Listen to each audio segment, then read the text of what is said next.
In this Teamwork 5 Manager tutorial, I'm going to show you how to assign activities to a specific location. To do that, go to your top menu bar and click on Teamwork. Make sure you have either your enterprise or the specific location selected, then click on Locations. Next, select the location you would like to add activities to, and go to your new top menu bar and click on Deployments.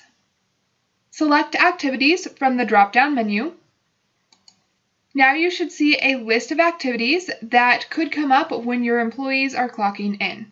If you want to add a new activity, click on the Add button at the top of the chart and select the activity from the list. Let's say Inventory. If you don't want to add this activity, click Close. I do, so I'm going to choose Save.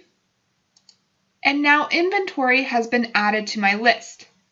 If I want to delete an activity, I can click the box next to that activity, then choose Remove at the bottom of the chart. Teamwork 5 is going to make sure you do want to remove that activity. If you don't, choose Cancel. I do, so I'm going to select OK. And now that activity has been removed from your list of activities at this location. And that's how you can assign and remove activities for a specific location. Check out the next video to learn how to set up crews for your location.